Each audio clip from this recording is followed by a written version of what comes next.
Pricelabs is a pricing dynamic software tool that can be really helpful when implementing a pricing strategy for your rent-to-rent business. In this video, I'm going to be walking through two of our listings so you can see the differences in the pricing strategies that we use across different locations and markets. As you may know, Pricelabs has a ton of customizable features so you can really drill down on your pricing strategy and make sure that you're getting it right for your target market. This tool is one of the best things that you can have in your rent-to-rent business, and I recommend it to absolutely everyone. However, this is really intuitive and a bit of a complex tool, so it does require best practices when using. Hopefully you can take away from this video a couple of tips and tricks and implement them into your own pricing strategy. So without further ado, let's jump into it.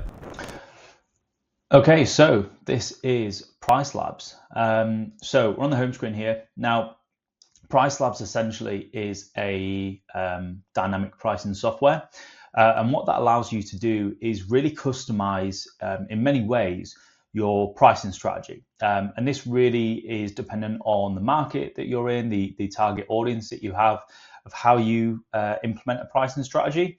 But the great thing about this tool here is that it gives you so many options to create a pricing strategy that really works for you. It usually is a trial and error sort of situation, but what we're going to do here today is run through setting up a pricing strategy. I'm going to go through how I would do it for a particular listing that we've got, and we'll look at the different options that it gives you, but really just sort of best practice and the pricing strategy that we recommend. So yeah, we'll run through it, and if there's something that you can learn from this, and anything that you could take away and implement into your own, or any ideas that you might get from this, then it's a win-win. So let's jump into this. Okay, so just here on the main screen, if you don't have an account yet, you can do a 30-day free trial, which is great. So you can really utilize this for the first month. It does connect with a channel manager, and we'll see here on the integrations page. So here we go. So over 150 PMSs and channel managers. So yeah, there's absolutely tons on here. We ourselves use Guesty. So there you go. So Guesty's on here, but there's absolutely loads. Before this, we used Logify. There you go, another big one. So yeah, pretty much all the big Smoobu, all the big channel managers that people use are on here, and they integrate with them. So it's really handy. It does directly just link into Airbnb as well as Verbo. I don't think it does it with Booking.com. I think you have to have a channel manager to get that connected up. But for the main ones, the main one, which is Airbnb, it does do it. So yeah, so let's go back to home screen. So obviously get set up, start your free trial. You've got 30 days. I think how this works in terms of pricing is that's not useful, but yeah, it starts at $19.99 dollars, or you can do a 1% booking percentage. But I think in most people's cases, this is going to be better for you. But it does break it down here, so you can actually, yeah, you can actually get a bit of a thing. So we'll do fixed. We're in the UK, independent units. So if we said actually we've got 20 units, we're paying $254. I think that is pretty much about what that works out, about £190 a month. So that's what we're paying for 20 properties. So that's worth its weight in gold, 100%.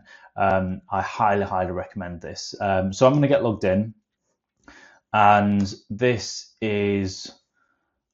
what the homepage looks like for me. So let's close that down. So we're currently just looking at our dynamic pricing dashboard. So we've got all those properties here. I think, how many have we got? 21 on here. So 21 properties, and these are, majority of these have a similar pricing strategy because they're in the same building, in the same location. So we're going for the same audience, but there's a few out here that operate slightly differently. So here's the Taylor's Lounge. Now this property here is up in a little, I mean, it is a little town up in the Yorkshire Dales, right? So think about sort of rural stays, things like that. There's not a lot of industry around there, so it's mainly just like hospitality. There's a race course and stuff, so it is mainly just short stays we get here. And so what I'll do is I'll kind of walk you through the way that this system works, and then we'll look at the pricing strategy. So straight away at the top, we've got minimum and base price and maximum price as well. We always leave the maximum price box open. Why would we ever want to cap how much we charge? We certainly don't. And so what we do is we put in a minimum. This is basically how little we will charge. Now, the thing that you need to consider here is this might not be what goes out on Airbnb. So when you're a professional host on Airbnb, you're obviously charging, you're always having to pay 15% commission per booking. And this nightly rate here is before that. So you can basically have it set so that if this goes through your channel manager, you're going to have that 15% markup. So that's how we've done it anyway. I think maybe if you go directly into Airbnb, that'll just be the price that goes out, or maybe it goes into your channel manager and you have zero markup. So it all aligns. But what we do is we put this in here and then we expect it to be marked up by 15% before it actually lands on Airbnb. And then you've also got to consider your cleaning fees as well. So there's a lot of sort of elements in here to think about. So this price in here, like I'm charging £70, but then it's going to have 15% on top of that, plus a cleaning fee for that booking as well. So there is a few factors. So £70 seems cheap, but with those other things in place, it's actually not a bad price. So this is basically take home, right? £70 per night is take home. So we've got £70 minimum, £90 base. Now this is a 1-bedroom apartment. It's a really small apartment, but it's super central and it's got free parking. So I feel like that's quite a fair price. I've done my market research, and this is one of my oldest units as well. So we've had this for, I believe, 3 years now. So I know this market quite well and it's been operating like this for a long time. So that's sort of the beauty of this. So for the main part of the screen here, we've got a calendar, and you'll notice that we've got a few in sort of a light green, a dark mid green, and a bit of a light blue around here. Now that's basically giving you an idea of what demand is like on these particular dates. So the light green here basically means there's little to no demand. That's why it's listing these at our minimum price, 70 quid. Whereas here on the 17th, now we've got bookings either side of this. So this is a bit of an orphan day, and we'll get onto that. But the demand is higher on the 17th. So it's bumped it up to 107, which is actually way past our base price of 90 quid. So there must be some decent demand in there. And then you've got this light blue one over here. So again, there's more demand on here as well. So that's the main part of the screen. Obviously, this is the calendar, so we can then look at April, and you'll notice that the darker the blue gets, the higher the demand is essentially. So this is basically going to be charging £156, which for this apartment is nuts. Like that's pricey. I'll be happy if I get that. I don't think I'll get that. That's over a month away. Yeah. That's nearly 2 months away actually. The closer we get to this figure will come down, right? So it's just preempting. It's just preempting the fact that we might get a booking in. So that's what it's doing. So over here on the right hand side, we've got occupancy levels. So go back to current date. So for the next 7 days, we're at 50%, and it gives you what the market's at as well. So the market occupancy rate is 33%. We're operating at 57 over the next week. Which is great. We're operating way above the market. And for the next 30 days, we're at 50%, whereas the market's at 29%. And then again, over the next 2 months, we're pretty much thereabouts. So this is operating well in compared to where the market's at. Now, as I say, this is a rural town. You're on short stays, so people come for a weekend or a long weekend, whatnot. And so, yeah, it's quiet season, right? The race course isn't open, so we're not expecting to be too busy this month. Kicking off from April, this will really pick up, and that's where we'll make our money throughout summer with this particular property. So this is kind of the page that you're looking at. Over here on this tab, neighborhood data, this gives you a good run through of what the rest of the market is doing. So you've got future prices here, and this will basically tell you in sort of percentiles where people are operating at. So we're obviously looking, this is a 1-bedroom apartment. So you can see here listing bedroom count, 1 bedroom. Current selection, we're looking at 1 to 2 bedroom. So we need to change that and let's just purely focus on what other people's one beds are doing. So where are we operating? We are, I believe, the main line, the black line that's running through, that's what we're at. And then the rest of the market, you can see there, is what's going on. So market 25th to 50th percentile is £90 to 117. That's the bottom of the market. Then the 50th to the 75th, that's sort of above average, 117 to 151. And then the top end is 151 to 216. For a one bed, that seems insane to me. That seems really, really high. So that's quite interesting. But I think for what we're offering, this is just a nice little, I would say budget friendly, but it is quite a nice place. We've done it out quite nice. I would say we're operating fairly sweet here. Yeah, we're in a good place, I think. We're actually in the lower end of the market. Maybe I need to relook at this pricing strategy. But for me, it operates well. It does between £800 to £1,000 in profit a month for a one bed in this location. I'm very happy with that. So I'm not going to be greedy. A lot of people get greedy. That's not what you want to do. You want to find the sweet spot. So let's jump into a bit of customization. So this is the pricing strategy. Okay, so we'll look at this and then we'll look at another one, a property in a completely different area, and we can sort of see the differences. So if we go to edit customizations over here, so it opens up this tab and we've basically got a bunch of information here about minimum stay settings. So this is currently applied. If we go to all customizations, this will run us through absolutely everything that we can change on here. Okay, so let's start off with, we need stay restrictions, which is minimum stay. This is the first thing you want to do. Okay, so minimum stay settings. So this is currently on, perfect. And our fixed minimum stay rule is 2 nights on a weekday, 2 nights on a weekend. The great thing about Pricelabs, it understands the industry, it understands the market, so it knows that that weekdays and weekends operate differently. Of course they do in this industry. So it's basically saying, we're saying that the default rate is 2 nights on both weekdays and weekends. Then we've got orphan gaps. Now an orphan gap, and it might tell you here, override rule of the minimum. Okay, so an orphan gap is basically, and there's a perfect example over here, if I just close this little box here that I've got, this is an orphan gap. So essentially, I wouldn't normally take a one night booking. We just don't do it for any of our properties. But you'll notice here that this is an orphan gap. So we've got a booking here, 14th, 15th, 16th, they check out on the 17th, and then we've got the 17th free, but then someone checks in on the 18th, right? So the 17th is currently free, but we can only fit a one night booking in this period here. So and this is probably why this price is a lot higher than all the rest. Is this at 107? We charge around 50% more for an orphan gap, and you'll notice that here, orphan day prices.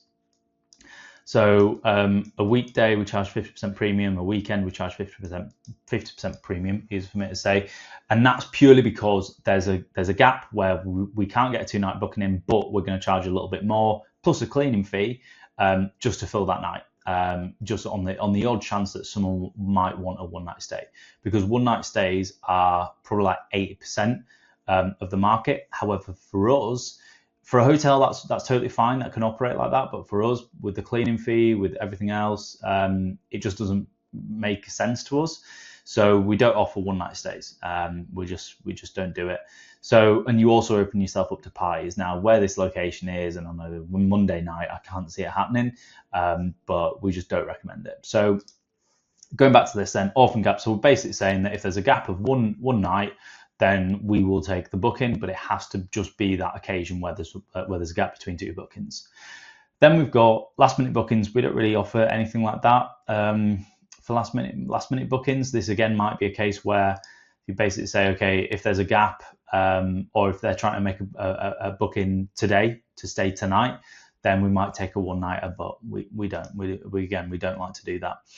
So far out bookings, this is where it gets juicy. This is the important stuff. Okay, so you can basically say again between a weekday and a weekend, and how far in advance. So what this is currently saying is If it's after 3 weeks time, so between now over the next 3 weeks, our default is 2 nights. After that 3 week, we're then going to up that minimum stay to 3 nights.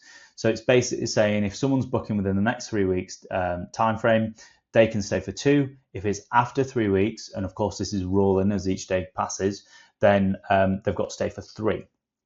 So for 3 nights.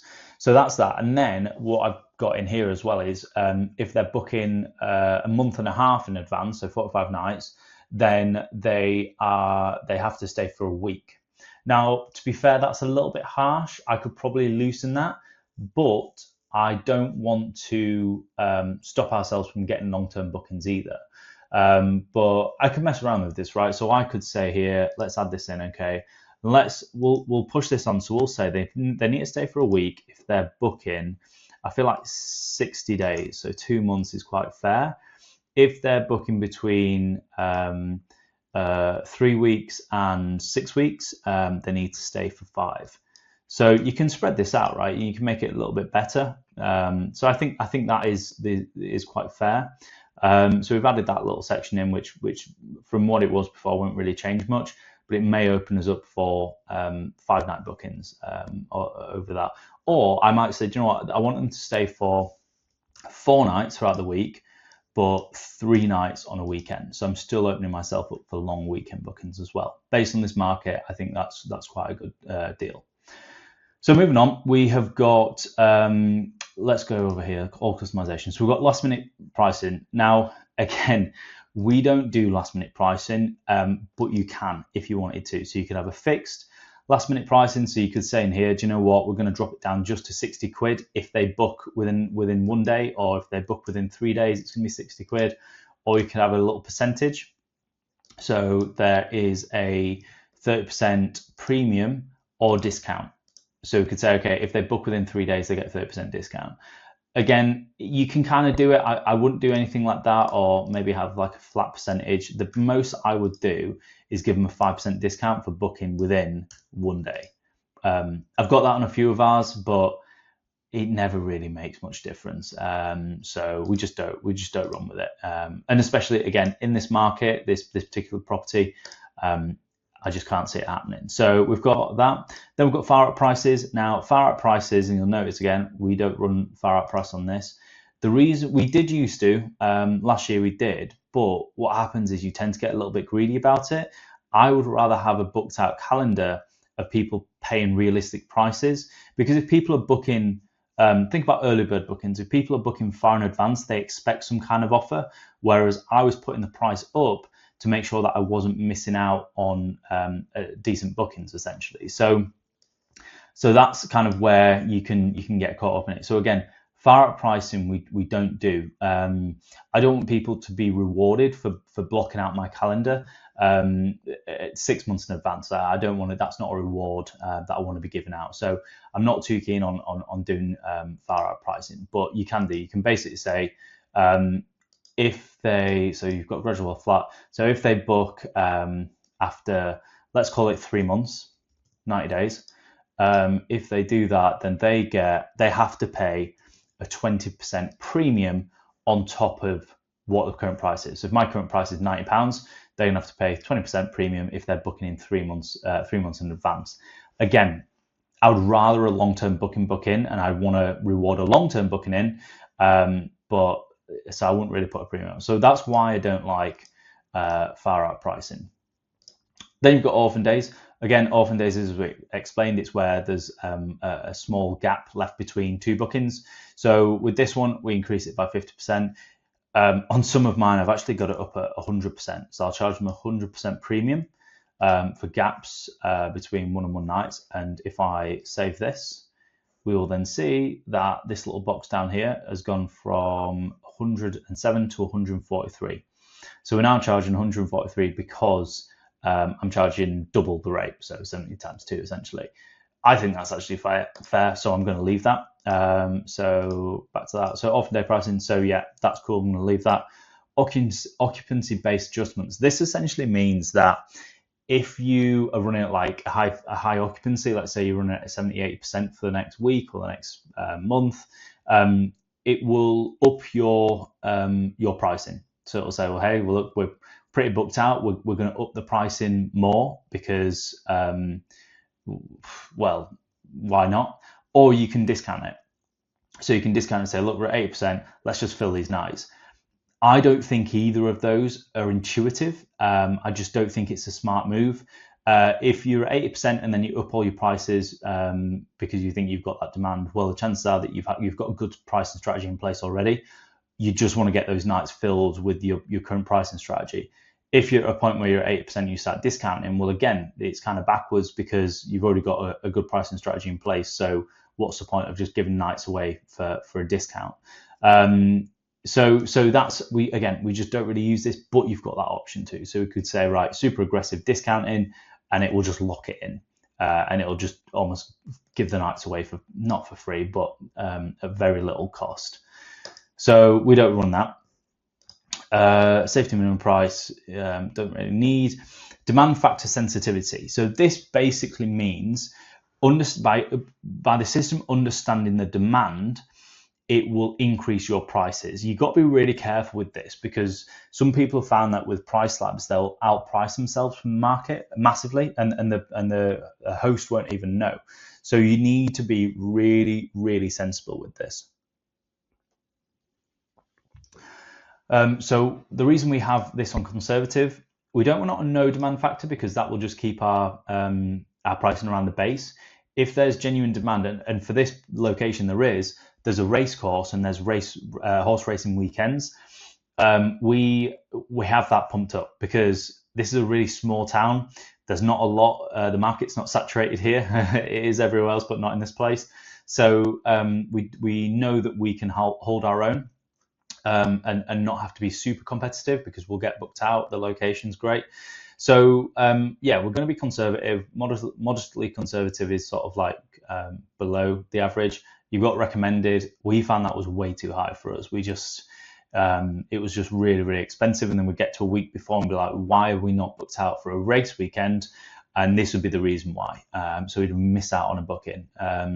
And then again, these are just super aggressive, so just wouldn't bother with these.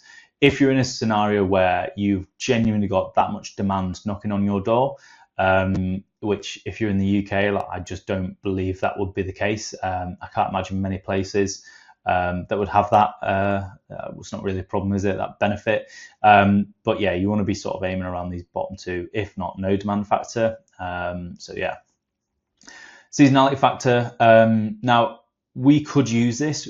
We change our pricing strategy every month minimum. You should be really looking at this once a week, once a fortnight, but we keep on top of things so we don't have to do this. If we just wanted to sit and leave these, we would implement this, but it basically does what it says in the tin, right? So based on the seasonality, it will do a price fluctuation. So throughout the winter, which is the quiet period, it will lower the price, and then throughout the summer it will increase the price. So we don't use this because we're constantly on top of it, but you could if you wanted to. Weekend adjustments, you can basically just say, okay, a weekend is a Friday and Saturday night, or there could be some reason why there's not, or you could add in a Sunday as well. But again, a Sunday for most people in the UK is kind of going home time. You need to be ready for work on Monday. So a weekend for us is Friday, Saturday. From here, you can also set minimum weekend prices. So you can have a fixed price set that it's going to charge. That doesn't really make sense. That is against the whole point of Pricelabs or dynamic pricing software. So I wouldn't bother with that. In here, you can add in discounts. Okay, so we've got a weekly discount. Our standard one, we actually do this for our channel manager. We don't need to do it here, but in case you did, you link this straight from Pricelabs to Airbnb, you could add it in, and you could basically do a monthly price as well at 20%. But yeah, we don't have those, so it doesn't matter for us. Adjacent factor, just the price before. Again, this just doesn't really seem.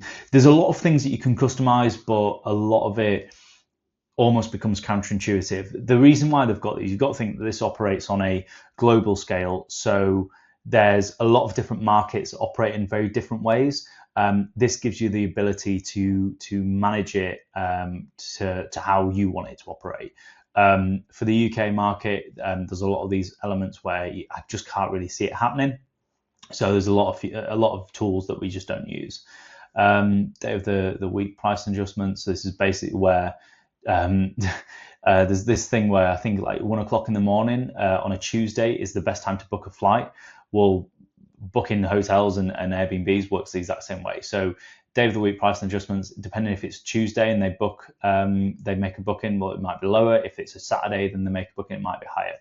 Again, that's really getting into the depths of it. I've never gone that far to explore this and do this, because a lot of dynamic pricing is just trial and error. So you try something out for a couple of weeks. If it doesn't work, change it. If it does, how can you dig into that deeper? This is something I've never really looked into. Extra person fee, again, does what it says in the tin. You can have a percentage or a fixed rate. So if they brought an extra person with them, we could charge, I don't know, 10% per night after one guest, right? That makes no sense. For us, this is a 1-bedroom place.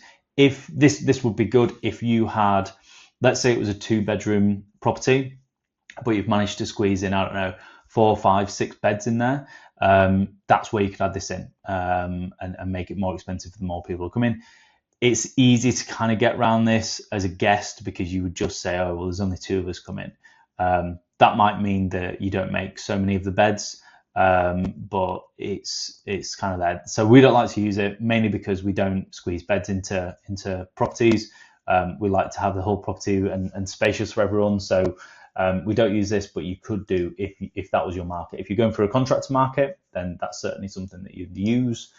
Price and offset, again, just something that doesn't really matter. Rounding if you wanted to, but we don't. Smoothing, set identical prices for such as all nights of the week stay. Right, so you could basically say, right, we only want people to check in on a Monday, and then we want them checking out on a Friday, and then people checking in on a Friday, there for the weekend, they check out on Monday. They used to do that old-fashioned way of running holiday lets. That's how they used to do it. That's not the way that the world works anymore. So again, that just doesn't really matter for us. So we've kind of run through it there, and we're going to save changes, and that's going to implement this new pricing strategy to our little apartment here. So yeah, of course, not much has changed there. I don't think we changed much at all, apart from the minimum night stay far out. But yeah, so that is a little cottage, a little apartment that we've got in a little rural town. If I go to one of our city centre apartments, so this is Leeds City Centre, let's go for this one here. So in this building, we've got 10 apartments in this building. Some are a little bit different, but majority are all the same. So this is a 2-bed. We've got minimum pricing at £100. The reason we've got that is because it's high end, but it's not super high end. So £100 is like really competitive, and our base price is at £120. This particular apartment we've got a great rate on, so the rent is way under the market value. So that's why we're really competitive with this one, and we're able to do that because we've got that extra leeway for where our profit margin is. So you'll notice again here, most of it's in green, so we're sticking around the minimum price, but then the base price at 120. So we've got a bit of demand here on the 22nd and 29th of March, but the Saturday night, so it makes sense. If we go to April though, and we're in the Easter holidays, the pricing starts to go up, and then so the 2nd and 3rd, which I imagine is the May bank holiday, first bank holiday of the year probably, we're up at £200.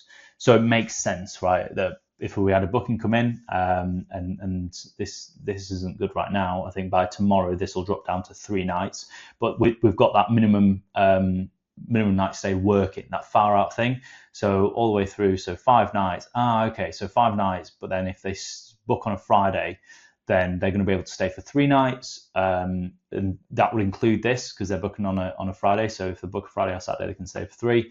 If they book on this day though, they'd have to stay all week. So let's jump into that. So we'll go through again to edit, and we've got as default minimum night stay 2 nights, and we are also running orphan gaps on this 1 night as well. Let's see what the orphan day price is. So it's 50% premium. I might up this again to 100%. That's what we did last time. So that will change if that happens. We rarely get orphan gaps booked, but it's just a nice to have. If someone just wanted a last minute one night stay and we were charging 100% over, I'm happy for them to pay that. So we're in May right now. Let's go back to March. So back through, let's look at the minimum night stay. So 2 nights default, but we are running far out pricing. So we're a little bit more aggressive with this based on the location. If we are booking in 2 weeks, so between now and the next 2 weeks, we can stay for 2 nights. After that, we have to stay for 3 nights on a weekday, 2 nights on a weekend. So that's quite aggressive. And then beyond 30 nights, we've got to stay for 3 nights on a weekend and 5 nights throughout the week. So that would literally be they check in on Sunday and they check out on Friday, or they check in on Monday, check out on Saturday. So quite aggressive with that. The reason we do this is because we want long-term bookings for this. This is an apartment. It's in city centre Leeds. We get long-term bookings from like business contractors, relocators, things like that. So it works here. This strategy works, and it's very different to kind of what we saw before. It's in summer we play this a lot more aggressively. We're in March right now, so we're just kind of coming into spring. But we sort of turn this up a lot. I mean, I think I had it last year at 30 days. They have to book a week or longer. And you can also add this on, right? So we could say if they're booking 3 months in advance, I want them staying for 28 nights. So only month-long bookings after 90 nights. That's probably not going to change much for us. But yeah, so there you go. Going down through it, we've got orphan day prices, all that. So everything is thereabouts the same as what it was on the other listing that we went through. Demand factor, again, we're at conservative. So everything's very similar. The only thing that we sort of mess around with is this far out bookings thing. This is really where you can play the game and generate those long-term bookings from, and that's how we play it. Again, I'd recommend being more aggressive with this if you are city centre, and then sort of simmering it down a little bit if it's more like rural or things like that. But yeah, that's how you can generate those long-term bookings from there. So we'll save that. Again, looking at the pricing, £100 a night, base of 120. As the months go on, we'll probably look at this. I'll probably look at this at the end of March and increase this a little bit, maybe go to 110 and 130 here, and that will carry on through. But if we go to June, July, if we get to July in the summer months, again, it's not a massive stretch up, but there just might not be a lot of demand for summer bookings right now. But there is for a few weekends throughout. So it's really, really helpful in that sense. So that's sort of Pricelabs and how it works and how the pricing strategy that we use. So yeah, that's Pricelabs. Essentially, that is how we implement a pricing strategy. This, of course, filters through to your channel manager or directly to Airbnb if you don't have one in place. There are some other factors to Pricelabs which are really, really handy, and this comes under the market research, market dashboards and revenue estimator, but we'll cover that in another video probably. And yeah, that basically finishes it off. So yeah, hopefully you've gained something from this, and hopefully there's something that you can implement here into your listings, or even if it just gives you an idea of how Pricelabs works. And maybe how it can benefit your portfolio, then that's great. Drop us a like, subscribe, and stay tuned for the next one.